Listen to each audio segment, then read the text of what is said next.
think something else to say. Well, Mark Lehman, I tell you what, man, this is exciting. All right, now we are recording. You're on. You're live. So behave yourself. No, I tell you what, I'm so excited not just to learn about this book that I've just read. That congratulations, it's going to go up a little bit on your units sold report because this is going to be a Christmas present for a number of people in my life. This is Appreciate it. such, oh, dude, it's such a good book. But more than that, so real quick, audience, that when you listen, indulge me. I'm catching up with my dear friend of many years. For those who don't know, my first real venture into entrepreneurship was whenever at the ripe old age of 28, I purchased my first real estate brokerage in Tyler, Texas, and I soon got involved with what was then called the Texas Association of Realtors, and the chief lobbyist, vice president of governmental affairs, was today's guest, Mark Lehman, and he became a dear friend, just a guy that you always felt better when you'd been around him than you did before, even if you were already in a good mood. And so to be able to catch up with you today and to see you looking great and healthy, and now we're talking about a book you've written, Mark, it is so awesome to have you on the Jason Wright Show, brother. Oh man, I first of all, thank you for that nice introduction. But it's great to see you, my friend. I am a fan of your program and everything you ever write. So I'm really humbled to be on your program today. Well, I appreciate it. And so we're here to talk about your book. That one, it's a genius idea, dude. I mean, I love stuff like this. Like I told you before we got on real quickly, everyone has a family history. We all have a genealogy, and it's become really with, the all the different ancestry, was it ancestry.com or whatever it is, Right. and 23andme, people are able to really dig back into their past in a way they never had before. But what you did, I think, is really cool in that you actually well, I'll let you tell. How does this start? This very I hate to say very unique. I'm a stickler about that. There's you can't. Do you know that as a writer now, nothing can be very unique. Either it's unique or not. It can't be very unique. You can't accentuate unique. So, but this is a unique way of looking at your family history, and then now everybody gets to see your history. But the cool thing about it is, Mark, is there's a little piece of all of us in everyone's history. So talk a little bit about how this whole thing began. Sure.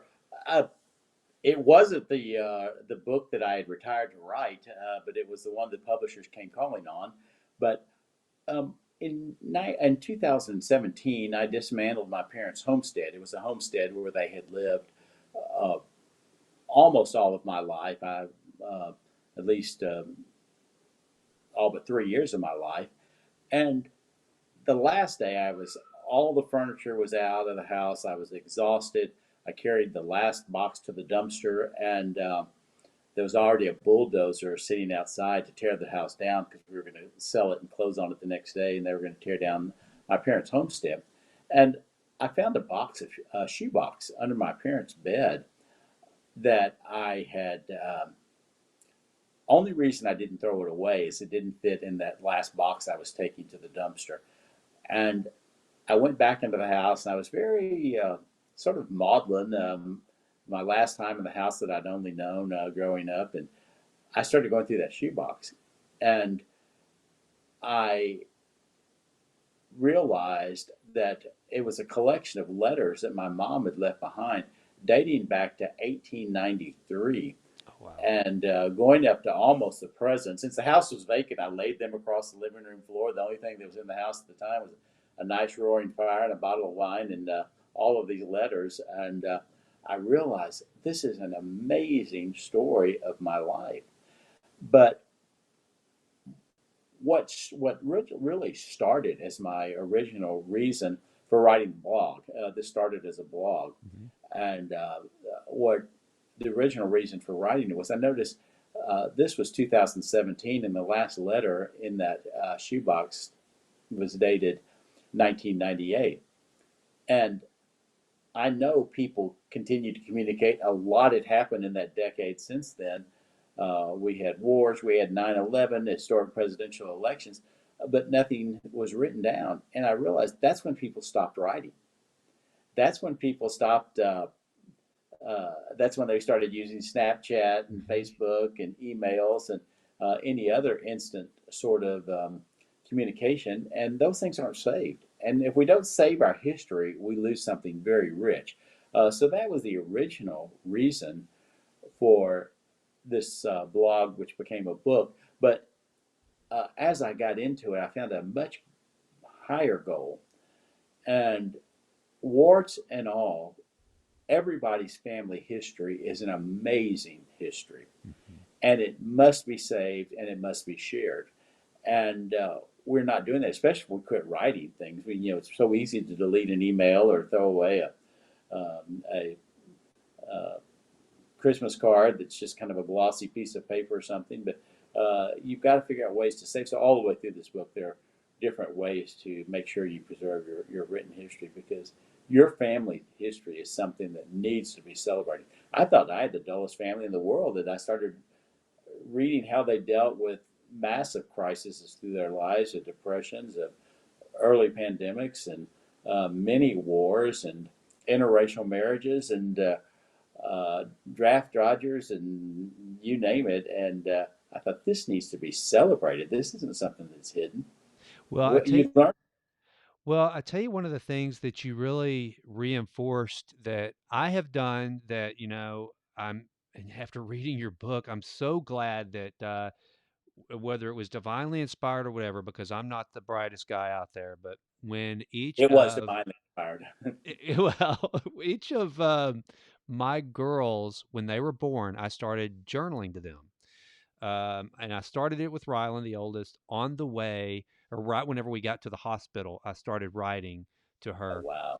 And here's one of the main reasons as they got older, this is where it became really valuable. I think one day they'll see is that they're going to have their account of the arguments that we've had, the ups, the downs, and there haven't been that many. I think it was on the podcast one time or somewhere I was talking about how with each of them they've both had their one big blow up with dad. It's kind of funny. There's only one, and I guarantee you You're lucky. if if you were to ask them what have you ever had a real argument with your dad, they would point to those two. But nevertheless, they're 20 and 21 years old, man. They're young adults. And so I have documented what I was thinking at different times when they were making decisions that I didn't want them to, they were making what I thought was bad judgments. When I was so proud of them, when they had moved me to tears. And so in reading your book, it made me think, thank God that I took the time to do that, because here's the thing, and this is what I want you to talk about. Like you mentioned that yes, there were some controversies and there were some warts in there, but if you have the writing, I'm sure there were just like Aunt Fred. We got to talk about Aunt Fred. She's just a stud. She was awesome. I mean, A piece of she work. oh gosh, she was so awesome. But you know what? The cool thing is whenever I read, and well, let's I want to take this story up. I'll just go ahead and tee this one up for you so you can talk a little bit about Aunt Fred. But my point I was making before I got to Aunt Fred was you get to hear them in their words, right? So often it's just kind of almost like folklore through the years. We think we know our families, we think we know what kind of people they were. Some of them that you may have thought were just like if you had never heard of Aunt Fred's heart whenever an interracial relationship came into your family at that time, if you hadn't heard her, you would never have if you would have thought, "Oh my gosh," if you didn't hear that story, you wouldn't know the other side of Aunt Fred, this tender side that was probably a heck of a lot more open-minded than Okay. than the woman that was chasing pages of a dirty magazine across a playground. So with all those teasers and hints of me doing a terrible job of telling your story, tell us about a little bit about Aunt Fred, and then to kind of weave all this together any way you want to, man. Okay. Well, first of all, the stories of my aunt and uncle, who her name was Fred, his name was Fern. Burn. Always that the truth is much better than fiction. I mean, some of this stuff you cannot make up. Yeah. I was a Southern Baptist minister in numerous small South Texas congregations. That was just a peripheral part of my life, but and with Aunt Fred's all of her actions, and she was the original church lady. If anybody ever watched Saturday Night Live, and Yes. I mean, I saw Dana Carvey come out as a church lady. I said, "Oh my God, he must have known Aunt Fred." I mean, she was the devoted preacher's wife, and she was fighting Satan at every turn. But unfortunately for her, she did send a lot of letters, and it's hard to throw away letters. When somebody writes something, you hate to just throw it away. And so Right. her letters, unfortunately, were survived. I think the story you were talking about, I'll go ahead and clarify. For a while, she had the unfortunate nickname of the porn peddler of Pleasanton, Texas, and uh, she one day she found a very large cachet of Playboy magazines under her son's bed. And in rural Texas at that time, everybody had these big, giant 50-gallon burn barrels, is what they called them, where you Mhm. burned all of your trash and everything. And Aunt Fred's burn barrel had a lot of things in life, many books that she banned from the library, and it wasn't good enough just to throw them away or whatever. She had to burn them. But so she, armed with and I can just see her doing this, armed with a can of kerosene and a stack of Playboy magazines, she headed to the burn barrel, and she started ripping off these pages of topless women and crude jokes and throwing them in the fire one by one. And this cachet was very large. And so she had to make several trips back. And one time she forgot to put the wire covering over the barrel that kept all of the uh, partially burned papers from floating out. When she came back, they'd all floated out, and unfortunately, floated next door to the high school baseball field where the team had just taken the field for practice. So they got all a big kick out of it, and she was mortified. But it soon died down. But I have a feeling if it happened to somebody else, she would not have been as sympathetic as people were to her about the issue. But that was just one story of her, and you know, Fred and Fern were weaved in and out throughout uh, the book because they wrote so many. She wrote so many letters that were saved, and they. My editor, when I started publishing it, said, "So this is made up, isn't it?" And I said, "Oh no, no, no, no! You can't be." He said, "I'm laying on the floor laughing, and I never laugh at anything." And that's you can't make that stuff up. Well, okay, so you say something there that I really wanted to touch on with Aunt Fred, that were it not for her letters and the documentation of her behavior, you have to assume that, yeah, she probably would not have been as, sympathetic to that happening to someone else. But then again, take us to just kind of give us a commentary on when an interracial relationship comes into the family. And look, and to the listener, you have to understand the era this was happening. And you know those people who think that they're the only virtuous people that have ever lived and can look back, hundreds of years, and they would have been the one that did everything differently, may want to judge Aunt Fred for how she handled this and her thought process. But I thought it was pretty telling of her heart in that time and how she wanted to deal with this by loving this person. So kind of talk a little bit about that, Mark. Right. Well, and that story was somewhat late in her letter writing career because we had already gone through the Holocaust and World War II and a lot of other areas where she did comment on. But I did have a relative who lived in Pasadena, Texas, and his brothers and family were all very involved in the uh, uh, Houston Ship Channel. They were all sort of union dock workers and very proud of it. This cousin was trying to better himself and went into the Army, served in Korea, uh, without a scratch. Served 2 terms in Korea, but when he got out, before he left the army, he was going to go to college on the GI Bill. He had a motorcycle accident in Washington State and ended up in the hospital and fell madly in love with his nurse. And they got married and moved back to Pasadena, Texas. And the problem was it was 1957. And people sometimes don't realize Texas is actually a little more progressive when it came to interracial marriages because in most states, even north of the Mason-Dixon line, not most states, some states, interracial marriages were illegal at the time. And they did get married. And by all accounts, including Aunt Fred's, everybody loved Hattie, the wife. And they all stood by Tim, my cousin Tim. And I will say, too, I put this letter, when I was originally writing the blog, I was putting uh, letters associated with different times in history. It evolved past this, like Memorial Day and Christmas and Easter and Crystal Night, which we had some Jewish members in our family. So this was actually a subplot of a story I wrote celebrating Dr. Martin Luther King's birthday, which was a holiday. And I've always been very proud of my family's dedication to civil rights.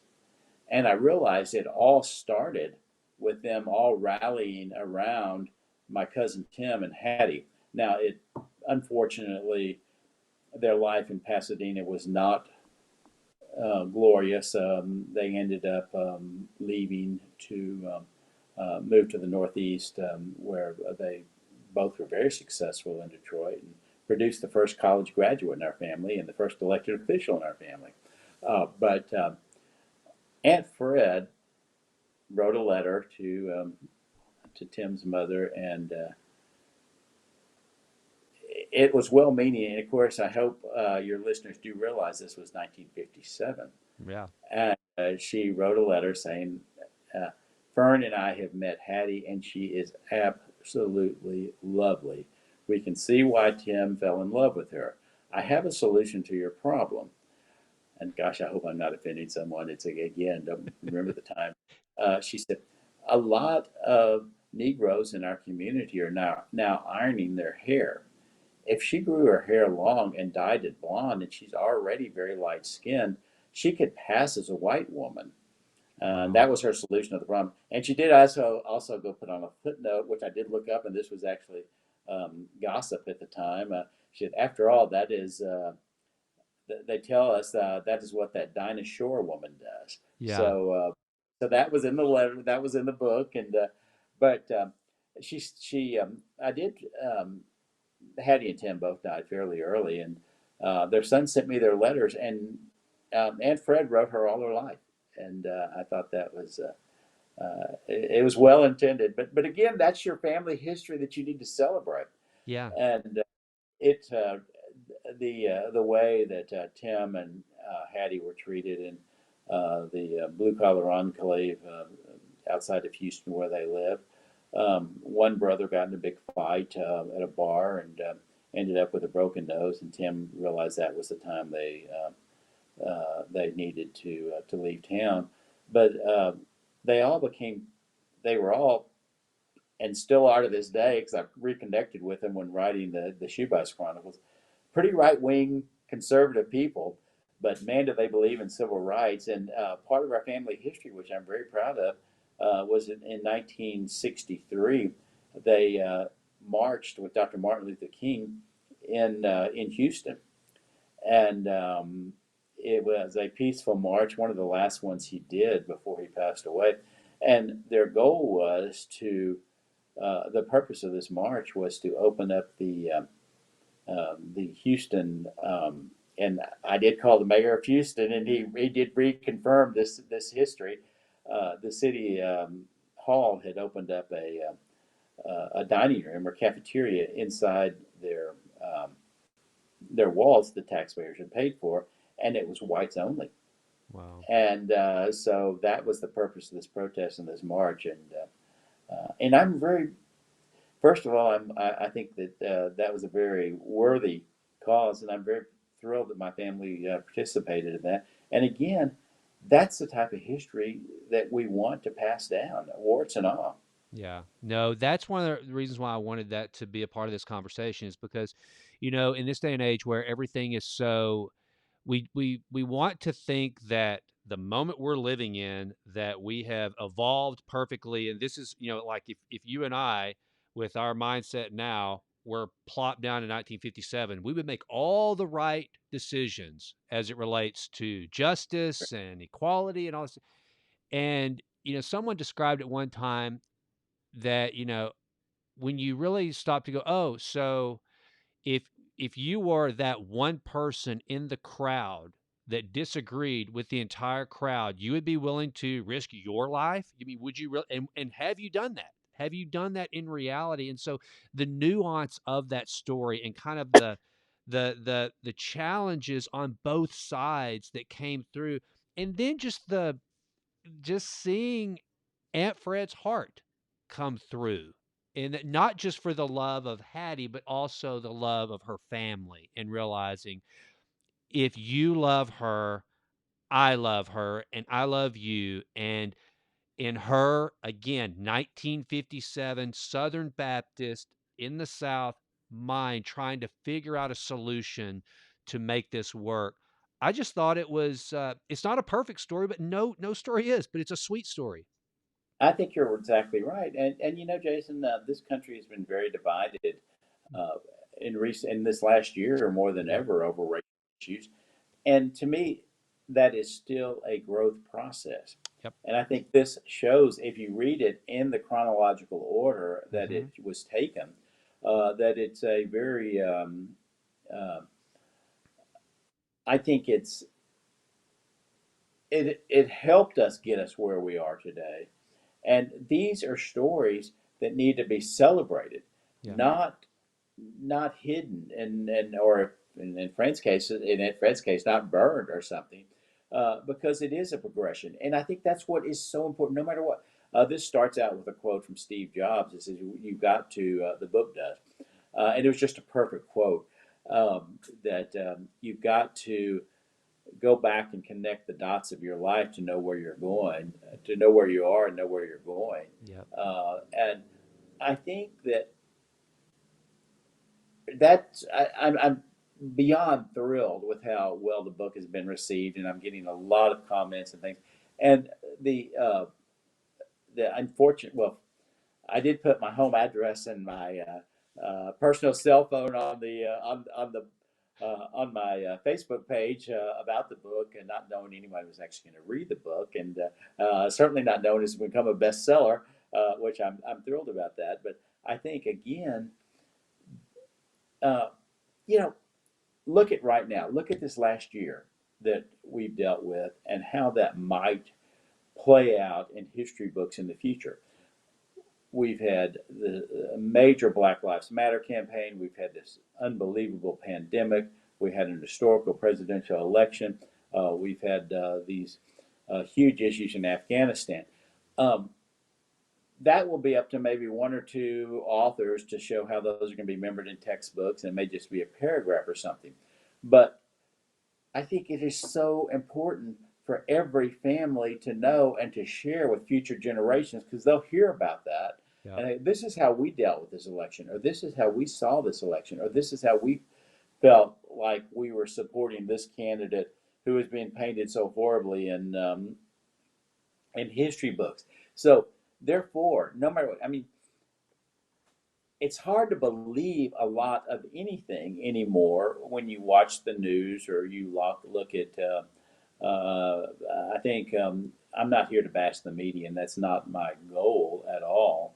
And they've certainly been great about publishing and helping me with this book.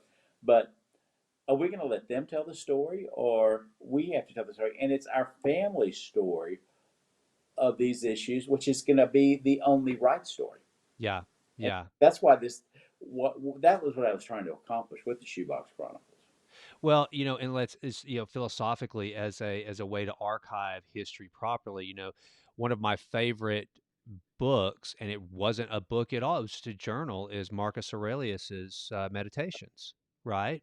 I mean, it was nothing more than his daily journal, and you get a glimpse into, at the time, the most powerful man in the world struggling with how to be a good leader, how to be a virtuous man, how to, talking about slaves that he had and how they should be treated. Seneca, or the other famous Stoics would talk about how to treat a slave. And it's like we couldn't even imagine, having to let that be a part of our daily lives. So you have to go back and see what we've come from to put everything in context. And one of the things that an author that I've read a lot of that actually kind of pointed me towards Stoicism once said was that during the pandemic, when it first really started getting heated up, and all of a sudden we realized, okay, it's going to be global, and it's going to be a domestic issue that we're all going to have to deal with in one way or another. He started going back and reading books about other catastrophes, in particular pandemics that had happened, like the Spanish flu and those sorts of things, to read newspaper clippings and read what the leaders did and read what the commentary was, because the bottom line is, history is always want to repeat itself, and there's nothing new under the sun. It just kind of changes and evolves as we go. So if you can kind of look to the history to understand, okay, well, how did they deal with this sort of issue? It really can put some good context into it. Now, I want to go back a little bit. There's a passage. I mean, I've got your book all marked up. There were so many Oh, little nuggets that I really liked. And there's one I'm going to try to remember to get back to this one little landing spot that I want to talk to you about, kind of because I think it's very apropos for where you are in your life. But of whenever you were approached, well, first of all, just take us through how you go from finding the box of letters, spreading them out and reading them, and then you had never blogged or anything before that, had you? I mean, I know you had an idea you wanted to write after retirement, but how did that happen? What made you think? Because here's the thing that's funny, Mark, is that, like, I'm steeped in this whole writing process and all the kind of the best practice and everything, and most of, like, Tim Ferriss, Ryan Holiday, James Altucher, all these guys that have been very successful promoting their own brands, they'll tell you, do exactly what you did. Write a blog, make the blog rich in content, and those can be the chapters of what may one day be a book. If you are like, when I was 35 and I thought I was ready to write a book, which was so dumb, but I did it. I'm glad I got it out there. But of course, the older I get, the worse that book gets. So that's the problem. like your old, like Aunt Fred's letters that come back to haunt you. Exactly. It's like, God, you cocky. What you talk about, the was it Dunning-Kruger effect in like full bore right there, thinking I knew way more than I did. But nevertheless, it's a good read. If somebody, for somebody. But, instead of going right to writing a book, take your time, start a journal, start a blog, and then start to piece it together. So how did that evolve for you? I mean, kind of take us through the process, and then getting into writing a book, man, it's a bear. It's not easy. Oh, but I'll give you a real good tip on that. The First of all, I had a blog associated with Texas politics called In Layman's Terms, which I was trying I to cut forgot out about that. all of the clutter of I forgot which about that. I never get angry, but I wrote it on a day when I was sort of angry. I was walking to the Capitol as I do every day during session, and I saw a small group of people who were supporting Second Amendment rights, Right. and they were off to the corner. And they had these big giant muskets and everything, and there were maybe five of them or something like that. Went into the Capitol. It was one of the more successful days I'd seen at the state legislature, because the state legislature has a way of kind of figuring out how to do things. But I came back home, and because I don't take my cell phone to the Capitol, I don't return text or anything like that. And was when I got back to my office, I get this, oh my God, I'm so sorry. Are you okay? What is going on at the Capitol? And I turn on the news, and they took those five people with their muskets and exercising their right to protest, and made it look like total anarchy. I Mm, mean, these guys, men and women, were just standing there very peacefully, right. and it was not a story inside the Capitol or anything. So that's why I wrote it. Okay, in layman's terms, this is what's really going on, and so I had a blog experience, but the Shoebox Chronicles, when I realized there was some stories here, was going to be a very simple, probably life expectancy of maybe 10 blogs of why it's important to write things down and why it's important to save things that you've written. And but other people started calling, and other relatives started sending in more letters and more things that just evolved. But here's how I got published. I um, I retired a little bit earlier than a lot of people do, and from the most incredible job. People couldn't believe I gave that job I up, couldn't. but Yeah.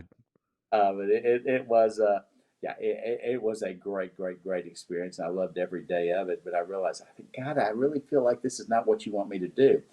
Uh, but as I had basically a list of 8 things I was going to write, from screenplays to novels to nonfiction to essays, and a few speeches here and there. Shoebox Chronicles wasn't in the list, but one very interesting day, and I knew it was sort of God divine. Certainly the worst day of my life. Which I'll digress just a minute. Yeah. Very shortly into my retirement, I was kind of on top of a mountain of enjoying life and writing a little bit and going to happy hours and volunteering at the church and doing these things that I'd never gotten to do before. But I was diagnosed with a stage 3 metastasized melanoma and spent most of the year at MD Anderson. But I was at home, and Austin, Texas, in quarantine. And Austin, Texas was hit by a phenomenal ice storm this year, very historic, and we had layers and layers of ice. So I couldn't have gotten out to get help even if I wanted to, and I had some incredibly bad side effects of the treatment, and they didn't last very long. But I thought, man, I cannot even move. I was actually just laying on the hallway of my upstairs because that's as far as I could go, and I was praying to God. And I don't really. This has never happened to me where you pray and all of a sudden, you know, there's a lightning bolt or something like that. But a little bit later, I get this call from a very well-known publisher, and which was actually the people that did not publish the book, but someone I was very familiar with, and he said, "I tell you, I'm just trolling blogs right now." And I said, "Okay." And he said, "You have a very large following of your blog," and I was aware of that. It wasn't people who were necessarily reading the blog that I put out of the Shoebox Chronicles, but they were forwarding it, and to several really large churches. Rick Warren's church was publishing Yeah. some of them, and Purpose Driven Life. I'm sorry, that was Purpose Driven Life, but the um, uh, Charles Stanley's blog, In Touch Ministries, had published some of them, and then the veterans of foreign war groups were just going on fire. So he said, "Have you ever thought about putting these stories in a book because you already have an immediate base?"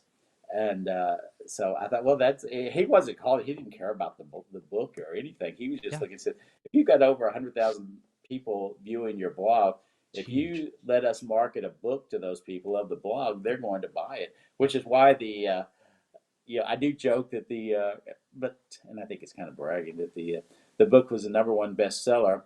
I didn't clarify anything. It was the number one bestseller for one day, because they pre-sold the book to the people who had that they marketed to the blog people and said this will be available and you can get advanced purchase on the release date, which was August 8th. So on one day, they collected all those people who had responded and sold them the book. But so my point is, if you are interested in writing, and as I was, and I had knocked on publishers' doors, I had sent things out, I had entered different contests, and was got great positive reinforcement, but no one wanted to publish anything I wrote.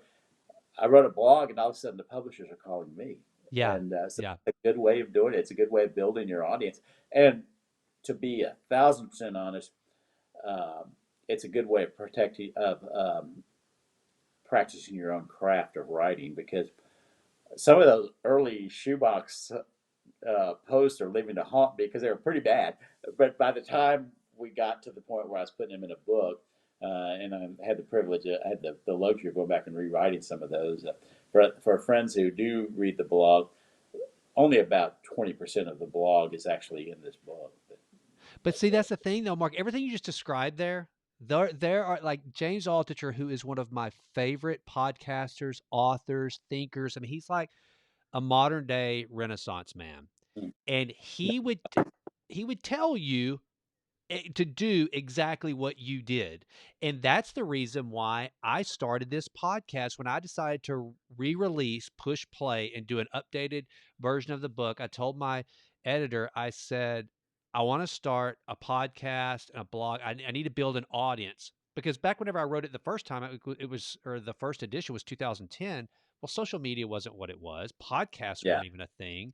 But now you have so many tools. And this is what I tell young entrepreneurs all the time that want to build a brand or do something of that nature. Like, right now, the gatekeepers, they're falling away. You can go directly to the market, and it's just using the tools at your disposal. And man, you executed on it exactly like all of these guys say. And there's two things that you really made me think of whenever you were telling that story. One of my favorite quotes ever, that was from Dave Grohl, the lead singer of Foo Fighters. Dave Grohl said, "If you do something well enough for long enough, someone will notice." And that's what you so did. You practiced your craft. And another thing, talking about those early blogs and going, oh crap, but that's the deal, man. yeah, If you wait till you're, I guess it's Seth Godin that says that if you wait till you're ready to do something, you will never get started. You have to just start putting it out there, right? yeah. On that horrible day, I was not expecting to be, you know, that spend the end of that day putting together my first book, because I had a publisher who was ready to publish that next week. So, Yeah. but I wish I had read the book. Yeah, I wish I'd heard all those ideas before I did it by trial and error. But you got to the same point. Well, but here's the thing too, that I think that you did, and so I'm writing a blog post right now about joy. I just got through reading, and I did a book review on C.S. Lewis's book. I think it's Surprised by Joy or something like that. And the point being that, C.S. Lewis, what he found out was in pursuing joy for the sake of joy, you will never find it. It's not a thing. It's pursuing endeavors and pursuing life, being in the present, going full bore. Then all of a sudden joy will sneak up on you, Yeah, because right, I mean, that's what you just poured your heart into, these letters and writing and the experience and having fun with it, not with no expectations. And then all of a sudden the success sneaks up on you.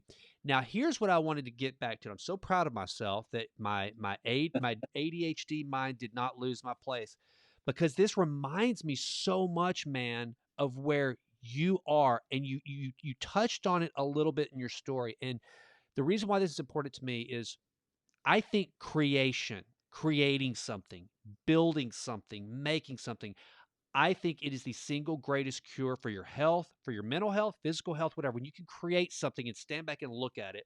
But then there was a passage in the book, it's on page 104, that reads, "From my grandmother to my mother said, your father feels his purpose here on earth is over, and he is just a bother." Man, I get choked up to everyone now. Whew.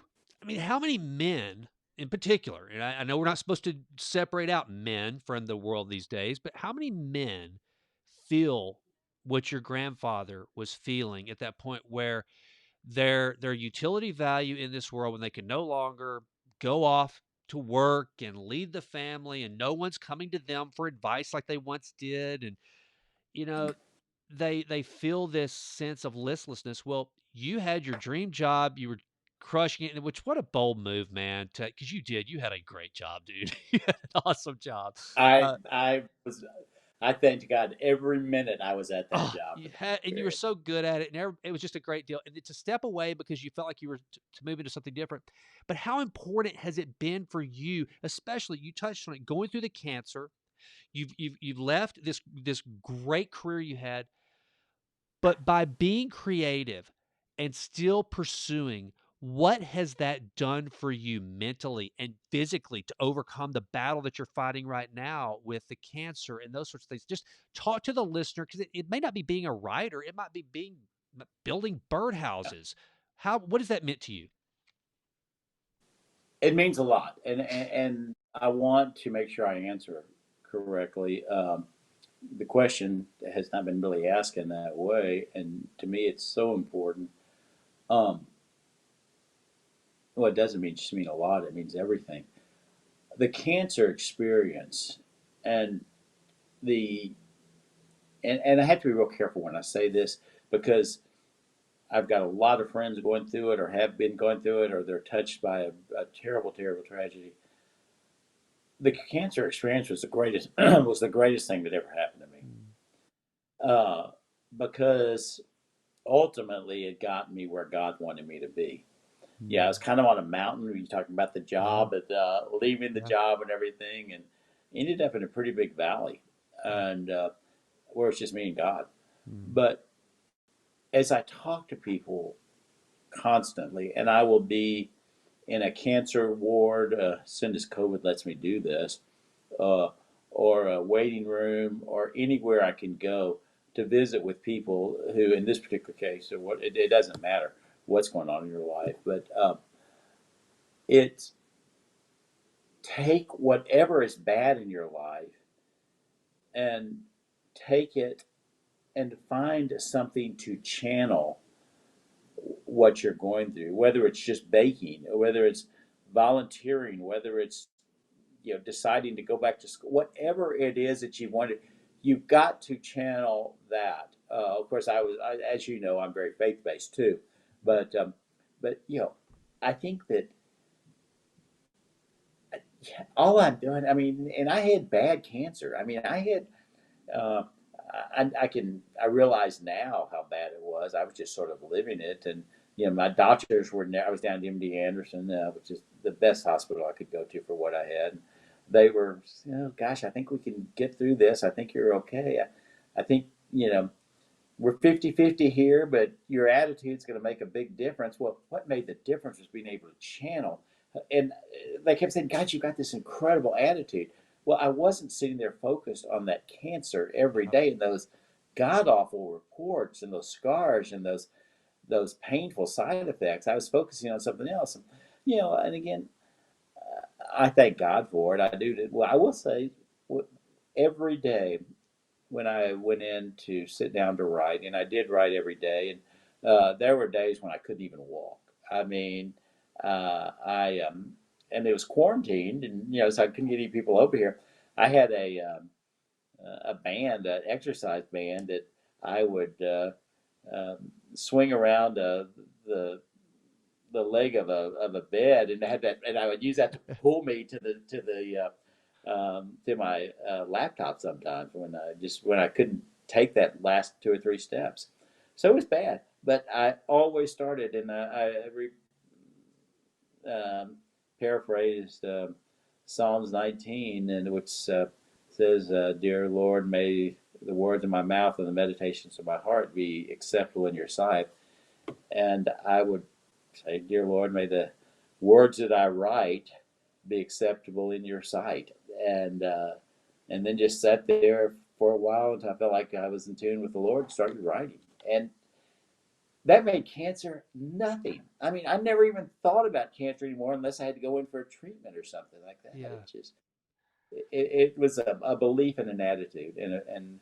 But I, I want to share that with all of my cancer friends, and I've got a lot of them over this last year and a half of treatments, and um, and a lot of them are reading the book, and I all the proceeds from the book right now are going to cancer research for.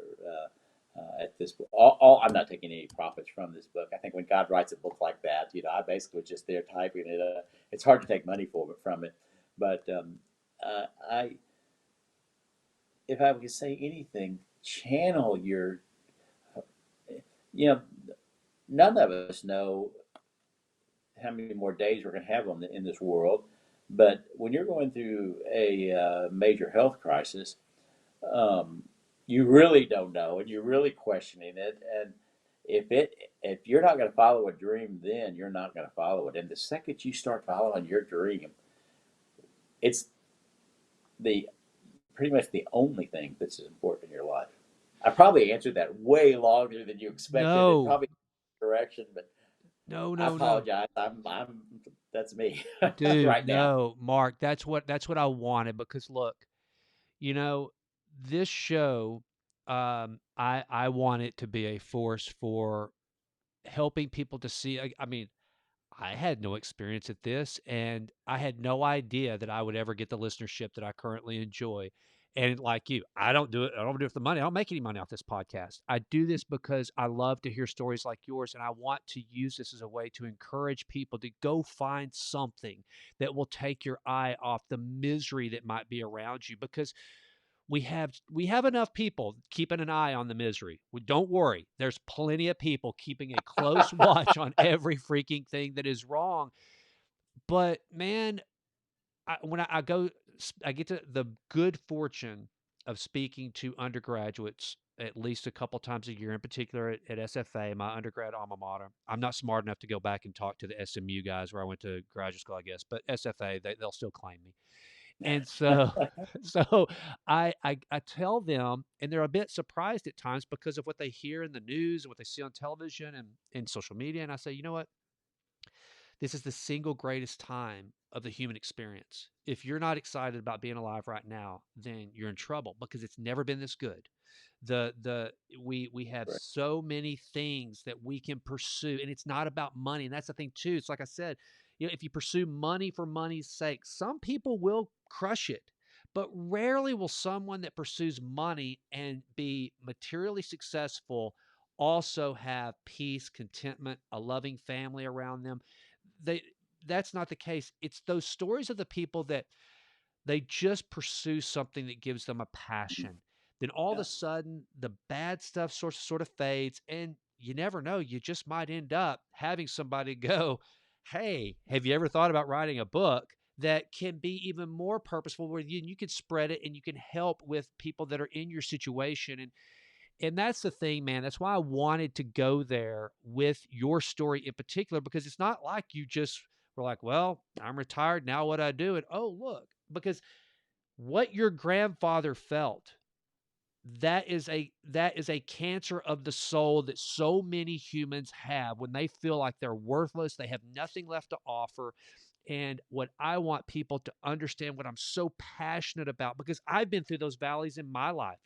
Whenever I lost my congressional race and I went through a divorce and I had sold my companies, I thought way too early. And I'm sitting there going, I'm on a shelf. I'm useless. I was like 43 years old. And I'm like, I've hit my peak and now I'm on the downhill slide and I'm 43 years old. And man, I was wallowing in misery. And then I decided, you know what? No, I have incredible relationships, incredible friends. I love to communicate. I've got all these people who I can connect with and tell the story. And I started the podcast. I relaunched the book. And that, man, that brought me out of that mire and the muck of just doing. And so to hear you share that, brother, it's exactly why I wanted to bring that up. Now, Oh, good. And you had brought up real quickly. yeah, man. You started this by that chapter, which is actually the shortest chapter in the book on wisdom. But it doesn't take long, if it's not shared. It's the greatest gift in the world. But I'm surprised at the reaction that I'm getting from people who read the book. I thought they would be commenting on Aunt Fred or some of the real dramatic stories in there. But so many people have said, "Man, I have started writing letters to my great grandchildren who are not even born." And I had a friend just today. I ran into her when I was at the hospital. Said, "Yeah, I read your book, and I went out and I bought this Bible, this journal Bible, and I'm writing shit. I hope I finish it before I die, but I'm journaling to my unborn grandchildren, my children, my unborn grandchildren, things that I'm thinking about, or what this verse means to me, to leave to them." So, and it was all based on that wisdom thing that you've. I think the one of the quotes I used in there was Alex Haley said, when um, when a man dies, it's like a library burning down because Yes, they take all that wisdom with them. that's right. They And if they don't even know they have it. We don't know we have it. I That's say they. exactly right. And it's funny you say that because I just heard someone talking yesterday about this very thing, talking about how wisdom is in short supply. We've got all the knowledge that we want. We can go know a lot of stuff. Wikipedia, you could go to Wikipedia and learn more than Isaac Newton ever knew, right? Yeah. But what doesn't come with the knowledge is the wisdom. And that's what these stories bring with them is that wisdom. They bring this wisdom into the present. What I want to give you the opportunity to do before we wrap this thing up, and this is just, I mean, I could go on all day with you, brother. This is so fun. I'm loving it. But I want you to pick one, two, as many as you want of the stories, and just tell the story to the audience. That kind of sticks out that's it's like the one of your pearls that really sticks out of the Shoebox Oh Chronicles. gosh, I'll do it. And I know that's because kind of like asking you to pick your you're the favorite host, child. but I love all these stories so much, and they have Yeah. different meanings. Um, I'll go to one of the darker Okay. chapters because there's a lot of all of these had to be written based on actual letters. It was a shoebox chronicle. If there wasn't a letter attached to something, and a lot of times I had to go out and figure out what had been uh, written, what had been. Yeah, I'd read something in a letter, and I think, okay, I've got to dig. And I blast the internet because it's stop people from writing these type of things. But at the same time, I used it a lot and embraced it terribly to research some of these stories. But I'm going to talk about the story Question Authority. Mm. And it's there's several things in there of celebration of the written word, which this book is, and things that are left behind. And in my mother's picture album, she had a picture of a cousin of mine, and it just said Rusty 1969. And I thought, gosh, I remember Rusty. Now, one of the reasons I wanted to share that because this was um, if people don't save their picture album, their photo albums, and write things down in them, like who this person was, or whatever, we're not going to remember who those people are decades from now or a next generation. But in it, she said all it was Rusty. I thought, gosh, I remember Rusty. He was about 8 or 9 years older than me, and his mother and father, and he came to a couple of family reunions, and they just disappeared. And so I started researching and whatever happened to him, and I finally found that his mother, and turned out that that photo taken on my parents' driveway was and what prompted me on the photo album. I had a friend that morning had said, sent a desperate message out. She accidentally deleted all of her cell phone photos, which had her first child's baby pictures in them. So she was saying, anybody that has a picture of our baby, please send to me because I've lost all of mine. Wow. So that was when I got into the whole photo album thing. But it turned out that picture was taken when Rusty went to North Texas State University. What it was, it's called the University of North Texas now. And the first year, spent most of his time protesting the Vietnam War, which a lot of people did at the time, and flunked out of school and got drafted. And that photo that my parents had was probably the first couple of days he was on the lam. And what struck me in the picture of his VW van that was loaded up with all kinds of, well, it was loaded to the gills with his personal effects, had a bumper sticker on that said question authority. To make a very long story short, he ultimately, as the law was closing in on him, ended up in Canada where he lived till the war was over and was ultimately pardoned. During this time, I had another cousin who was a graduate at A&M and did 2 tours of duty in Vietnam and had 2 Purple Hearts and a Bronze Star for bravery. And his father was serving in the Pentagon, and there was a lot of family discourse um, displayed in letters that I now have written back and forth during that time about these two children. As it turns out, the and like I say, I think it's probably the story that brings people the more emotional tears than any other stories in there, and it usually starts out well, you get what you deserve when you dodge the draft. But my cousin Bradley, who was named after World War II General Omar Bradley, who was the successful military person, um, both he and Rusty tried to put their lives together after the war, and we heard a lot about the war that was not complimentary of our country and our time. But again, that's important stuff to put out. And um, Rusty had two children and lived in Florida and ended up dying of results of intravenous drug use that he had picked up while a habit he picked up while in Canada. And then Bradley ended up spending most of his life, adult life. He had a wife and a child, but spending most of his life in veterans hospitals because he really could never come to terms of what he dealt with in the war. He ended up dying about the same time Rusty did. I think one died at the age of 52, and the other died at age 54. We I never dug into the reason, but it was pretty much said to be a suicide. And the chapter ends with a letter of Bradley writing a letter to Bradley's father writing a letter to Rusty's mother, saying, I'm very proud of my military career and all that I did, but there are some certain things I did during the Vietnam era, which he now calls the Vietnam error, which I wish I hadn't done. And those are lessons learned. And I recently found a quote from Benjamin Franklin.